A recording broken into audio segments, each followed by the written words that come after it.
Assalamualaikum warahmatullahi wabarakatuh. Waalaikumsalam warahmatullahi wabarakatuh. Alhamdulillahirabbil alamin. Wa bihi nasta'inu ala umuri dunya waddin. Wassalatu wassalamu ala asrafil anbiya'i wal mursalin sayyidina Muhammadin wa ala alihi wa sahbihi ajmain, amma ba'd. Faqad qala Allah ta'ala fi kitabil karim.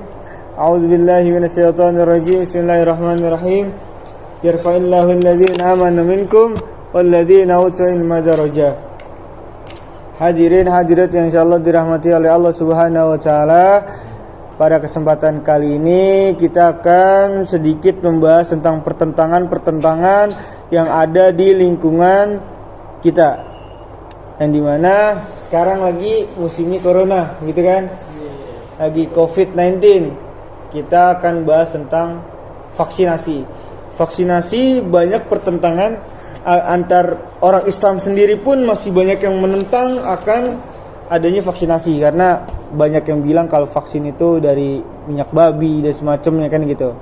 Nah, di sini saya akan membahas sedikit tentang vaksin yang ada di Indonesia seperti itu kan.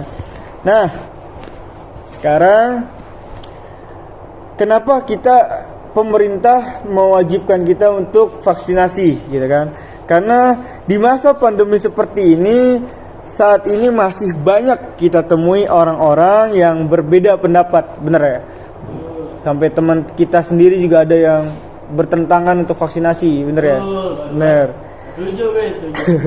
Vaksin terutama vaksin COVID, baik Sinovac atau vaksin-vaksin yang lainnya, itu yang digunakan di Indonesia gitu kan. Nah, waktu belakangan ini marak seruan anti vaksinasi bermotifkan isu agama. Karena yang tadi yang saya bilang, banyak yang bilang ada minyak babi atau semacamnya kan begitu. Ada yang kayak gitu. Nah, hingga saat ini nih banyak varian-varian COVID-19 yang bermunculan gitu kan. Ada yang baru seperti itu. Nah, varian-varian yang baru itu kayak varian Delta dan semacamnya. Tuh, varian dari COVID-19. Makanya vaksinasi itu sangat penting bagi kita gitu.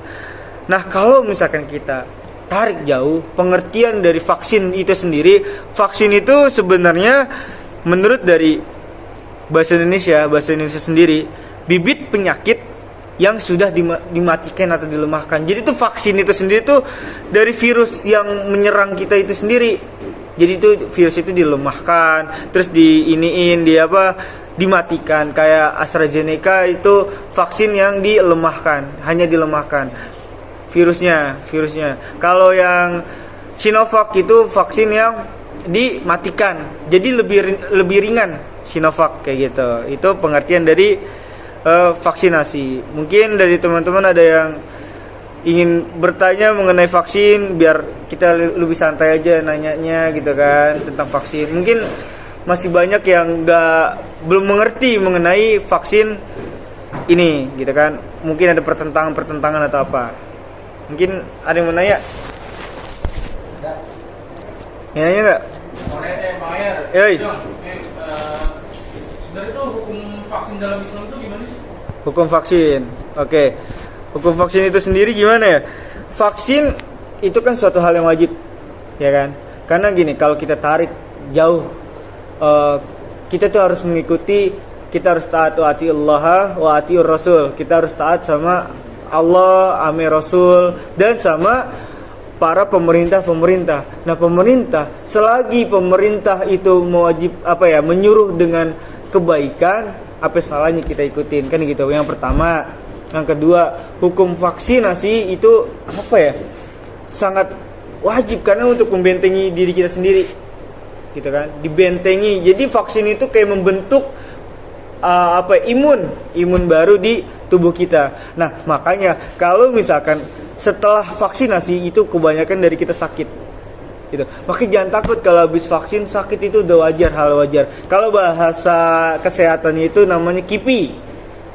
Saya sendiri pun pernah kena tuh KIPI. Jadi habis cerita sedikit ini, habis vaksin, seminggu setelah vaksin kedua masuk rumah sakit. pas dicek itu ada di mana, di paru-paru tuh flek putih, flek hitam, itu disangka COVID, di ronsen terus katanya itu ada gejala-gejala COVID gitu kan. Nah, dokternya ini nggak tahu kalau misalkan saya itu baru vaksin gitu. Nah, kan kalau vaksin itu kan virusnya berarti dimasukkan kan, berarti ada di kita kan. Nah, itu di ronsen ada. Nah, gejala lah, masuk ke gejala COVID-19, akhirnya masuk ke ruang khusus gitu, diisolasi dulu, ribet dah, panjang banget di situ. Itu namanya KIPI. Jadi jangan takut namanya vaksin. Emang begitu konsepnya, begitu vaksin. Gini deh, waktu kecil kita gimana? Imunisasi. Vaksin juga kan, pernah vaksin. Meriang. Baik, masih kecil panas ya kan habis vaksin. Kayak gitu. Nah, itu konsep dari vaksinasi gitu. Nah, kalau hukumnya, kalau kita tarik dari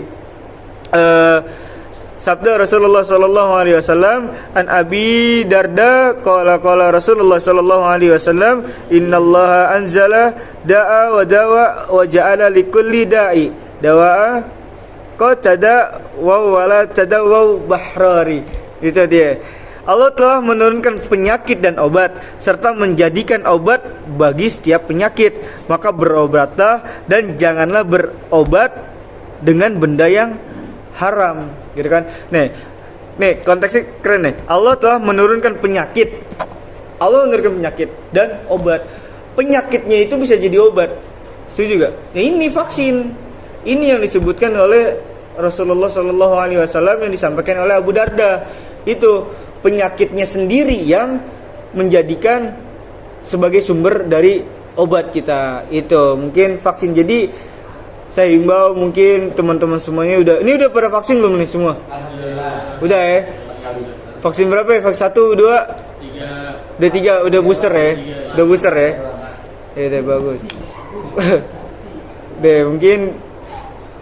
mungkin kalau yang belum, nanti di kampus saya sendiri ada vaksin ketiga.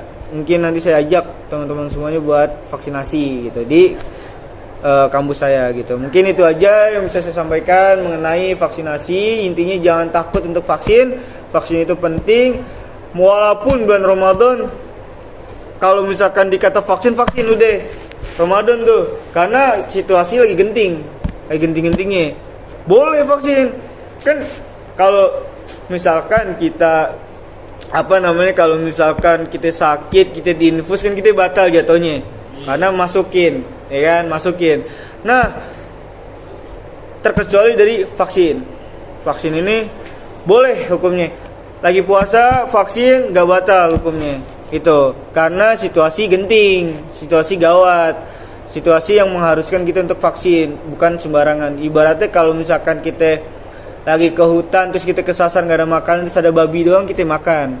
Gitu ibaratnya kisah itu udah ya situasi lagi genting-gentingnya gitu. Vaksin ini kemarin kita udah lewat masa hampir pulih, naik lagi Delta, udah pulih lagi, naik lagi Omikron sekarang ya kan. Makanya tetap jaga protokol kesehatan. Nih abis dari sini kita keluar pakai masker, kita keluar sampai rumah cuci muka, cuci kaki, cuci tangan dah pakai sabun, tidur habis itu. Iya, udah minum susu, udah. Mungkin itu aja kali yang bisa saya sampaikan. Kurang lebihnya mohon maaf. Rabbu makafaina wa nakalami wa in wajadtum min akhta wa naqaisatu bamin kumafan katsir ila liqa